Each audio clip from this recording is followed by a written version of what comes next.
Alright y'all, this is my junkyard build AR. This is what I built out of scraps. Just so y'all know, I have $235 in this rifle besides the parts that I already had laying around. So I'm going to start to the front. I'm going to tell you what I bought and what I didn't buy, what I had just laying around. And maybe I'll have something in your garage that you can do the same thing. Maybe you have it in your gun safe or whatever. But don't give it away. Don't put it on Craigslist. Don't, you know, tell your friend I'll build you one and don't charge you nothing. You can have fun with this too. You know, here we go. So I got a Taker's muzzle brake on the front of it. I had to buy that. I bought it for $25 from Delta Team Tactical. It's a really nice piece. It puts on a nice show. It throws a nice flame out. The recoil's not too bad with it. It doesn't have any ports in the top and bottom or whatever, but it does. It feels really nice. It has its own unique sound. So, but that's the Omega. So $25 there. I had to buy the hand grip here. I also bought the Omega hand grip. Now this hand grip is very, very nice. It's a quality piece. It's very comfortable to your hand. It doesn't have any jagged edges whatsoever. I can wrap my finger around this thing. I'm only 6'1"-ish, I guess, and I can wrap my hand all the way around it. It has all your markings that you need, T16 through T52. I bought this on Delta Team Tactical for $39. It was on sale. They have a lot of blowout sales there, so check them out. The barrel was the reman barrel. It's a Colt rebarreled barrel, so they machine it down to fit in a regular AR upper. I had that laying around, so that I didn't have to purchase. I also didn't have to purchase the gas blocker tube, so that saved me a little bit of money there. The upper is a Aero Precision upper. I bought it on sale for $39. It's a really nice upper. The finish is great on it. It was already assembled, so it cost me right around $50 to get it shipped, and I didn't have to do anything. It did not come with a charging handle. I already had the charging handle, so that came out of my Grendel because I put an ambidextrous charging handle on it, so saved a little bit of money there. For the Grendel, I bought a nickel boron bolt carrier group that was made for a 5.56. So all I did was take the bolt out of it. I put the main carrier inside the Grendel and put the Grendel bolt back in it. So this has a mix match bolt group in it, kind of the Frankenstein of it, Junkyard Dog.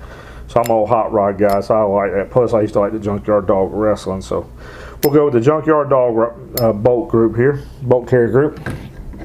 I set the timing, the spacing on it. I mean, it just worked flawlessly. I never would have thought that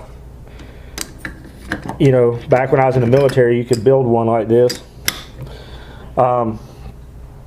So I as far as the lower goes, I bought the Anderson. It's a very nice piece.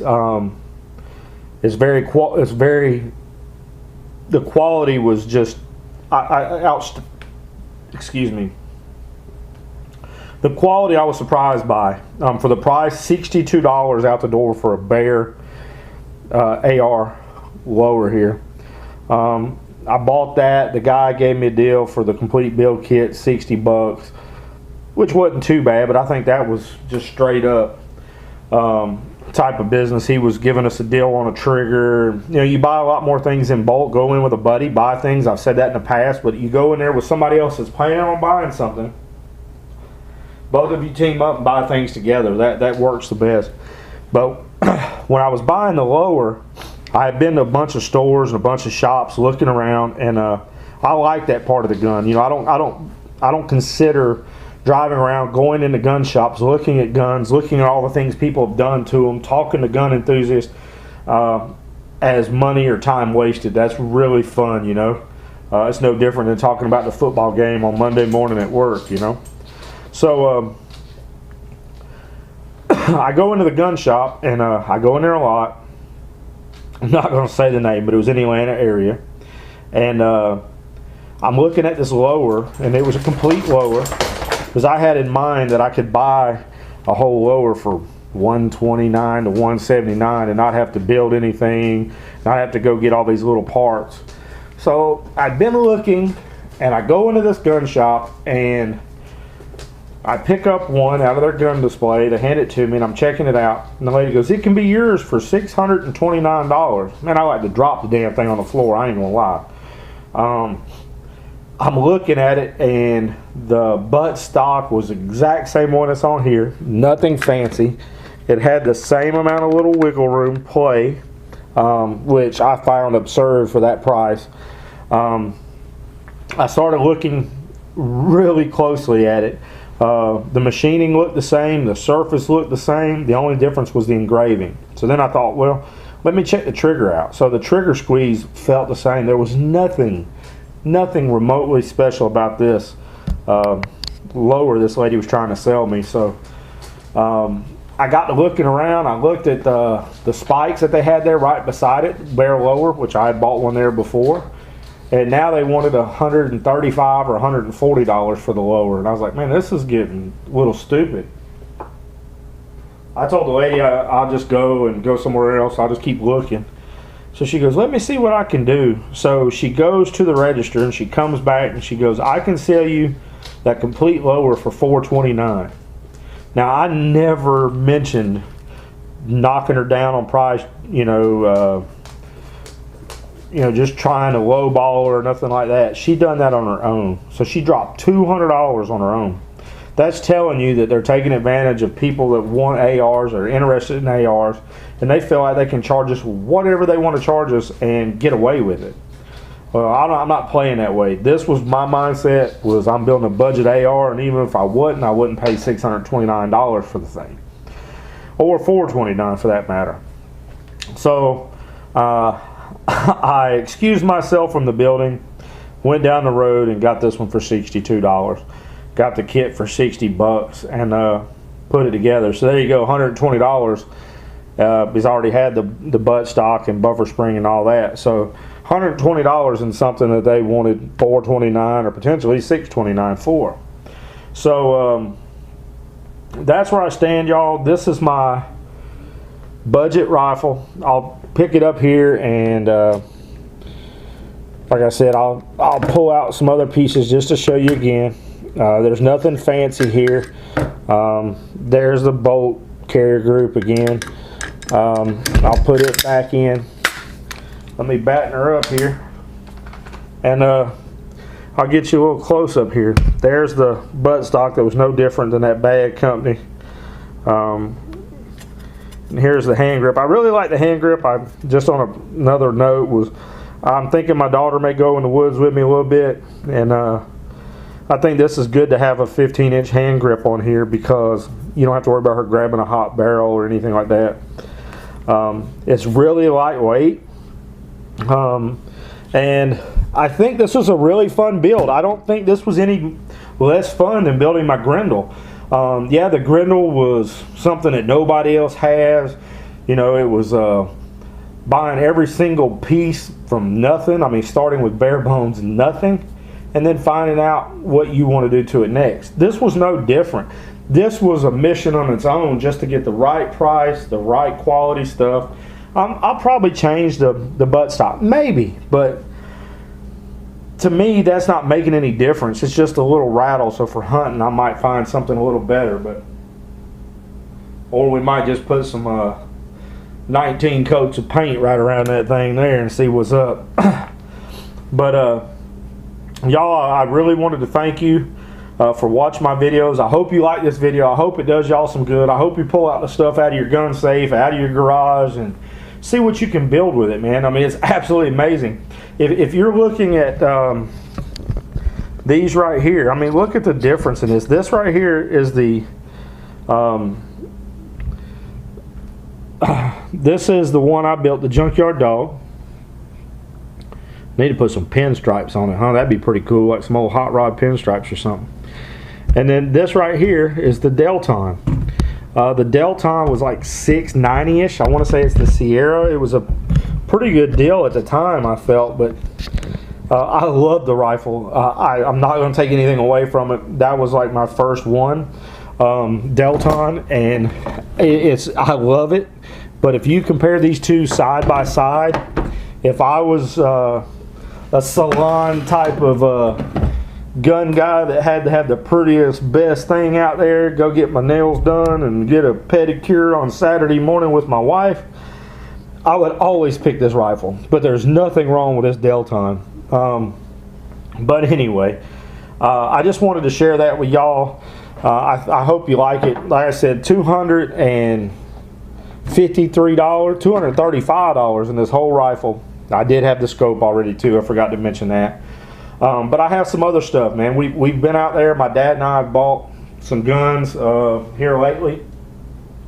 This one right here, my dad and I bought two 9mm carbine rifles, and he bought the High Point 9mm. I love that little rifle. I've shot one in a competition as a mystery gun. They just give you something to shoot. You don't know what it is. You can't adjust the sights. You just shoot it right out in the box and see what's up.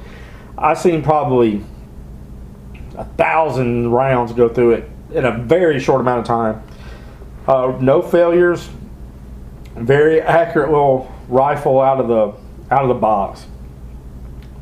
And then so we bought that one on a good deal from a buddy of ours that runs a shooting range.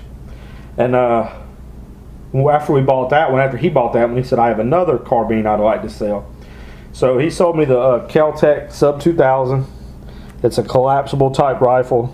So it's pretty cool. I can just pull this little lever right here and flip it up, and now I have a rifle. This one is it might be 2 to 3 inches shorter than my 5.56, as you can see there. When the 5.56 is almost all the way in.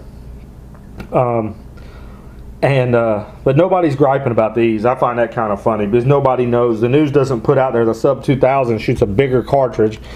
It's collapsible. I think it's like 15 inches or something. Well, I just want to say one more thing. Nobody knows about the Kel-Tec because they're all worried about these things, and you can't fix stupid, y'all. These people don't have a clue what's going on, and they want to make rules and policies, and they're either modern hippies, old hippies, or people that just don't know firearms, never been around it, and been scared of them. Myself, I shot a gun when I was 5 years old. My grandfather told go get a 22 and go blast off a few rounds, you know what I mean? And I'd done that, but of course he showed me firearm safety. He showed me what it can do. I've taught my girls how to shoot crossbows and bows and rifles, and I think they need to know that. I think when they're looking at a rifle and seeing the damage that it can do to a watermelon or to a deer or something like that, they understand the threat level that's involved with picking up that rifle. They respect it. Me personally, yes, accidents happen. I really believe that, and I'm sorry that it does, and I pray to God that it never happens again. But the ones that you see the accidents happen to the most, to me, seems to be the ones that don't know firearm safety. You know, these kids that are posing in front of the mirror and accidentally shoot themselves. The ones that are out there on the street and they really never have seen the damage that a bullet can do to someone or something. And I just feel that my children know the damage these can do. They respect the weapon. They know not to be around them without adult supervision. Yes, I keep my guns locked up. Yes, I keep them in safe places. But even at the hunting property, my children know how to handle a weapon. And they know how to firearm safety, not pointing at someone or pointing it around, or even how to carry a weapon or check and see if it's loaded or not loaded. So for those of you that are worried about firearm safety around children or even some adults, young adults especially, they're impressionable. So they think, hey, look at me, look what I got, look what I can carry. They don't understand. So those of you that may fall into that group, go get some training, go somewhere and to a gun range. It doesn't cost much, and it's a lot cheaper than your own life. It's a lot cheaper than someone else's life, and the jail time that it could happen from it. So anyway, again, thank y'all for watching. Thank y'all for commenting. Please leave me comments. Please talk to me. Show me what you're building. I'm really interested in it. So I got a guy that I met through YouTube that's on there. If you go to some of my videos, I've liked him. I don't remember his name right now, but he lives in California. He puts on some really cool budget builds. He's doing a 7.62 by 39 right now in an AR platform. So check him out. Check us out. Thank you again, and God bless y'all. And I really appreciate you stopping by.